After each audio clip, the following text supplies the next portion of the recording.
All right, let's get right into it. The UK is planning one of the biggest shakeups to its immigration system we've seen in years. They're moving to a whole new model of earned settlement. So today, we're going to break down what that actually means, who it's going to affect, and what the new rules really are. So this is the big question on everyone's mind, right? Is the UK actually making it harder to settle here for good? The answer? Well, it's complicated. It's really not a simple yes or no. But in this explainer, we're going to cut through the noise and give you the clear, direct answers you're looking for. First things first, we have to wrap our heads around a huge shift in thinking here. For a long time, getting permanent residence, or settlement, was almost automatic if you just spend enough time in the country. That's all changing. And that brings us to this core idea, earned settlement. The whole concept is that getting to stay in the UK permanently is no longer just about, waiting out the clock. It's something you have to actively earn through specific contributions and by showing you've integrated into British society. So, what does this earned model actually look like in the real world? Well, it all starts with what is probably the single biggest change, and it's something that's going to affect most people who want to settle here in the future.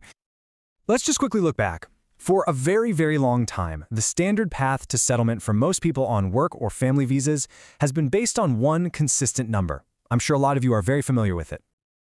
Yep, 5 years. For decades, that's been the benchmark. It's the number people have built their lives and their plans around.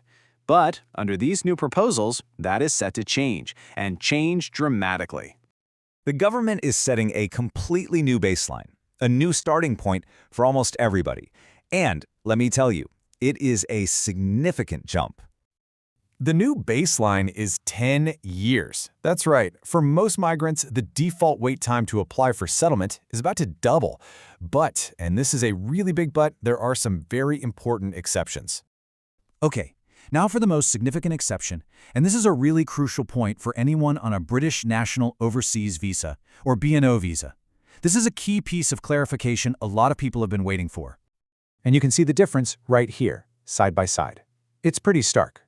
While most visa routes are going to start from that new 10-year baseline, the government has been very clear that BNO visa holders will get to keep their 5-year path to settlement. This is a massive distinction. And the most important thing to get here is the certainty. The government has stated this is a decided policy. It's not up for discussion, it's not part of the public consultation. That 5-year path for BNOs, it's locked in. Okay, so we've got a 10-year baseline for most and a 5-year path for BNOs. But what happens if you qualify for more than one way to shorten your time? This gets us to the rules of reduction, and there's a really important detail about how this works. So the system has these different ways you can knock time off that 10-year baseline. For instance, being on a BNO visa gives you a huge 5-year reduction. And separately, if you can prove you have C1 level English, which is pretty advanced, you can get a 1-year reduction. So the question is, can a BNO applicant with amazing English add those up and get a 4-year path to settlement? Well, the short answer is no, and this quote, straight from the policy document, tells us exactly why. The rule is actually pretty simple. You only get to use one time reduction, whichever one is the biggest. You can't add them together. They just don't stack. Let's just walk through it so it's super clear. Everybody starts with the 10-year baseline. A BNO applicant's biggest available reduction is 5 years, just for their visa status. Boom. That takes them down to 5 years. Now, that 1-year reduction for C1 English, it's smaller, so it just gets ignored. The final qualifying period stays at 5 years, not 4. The bottom line is, you find your biggest discount, and that's the only one you get.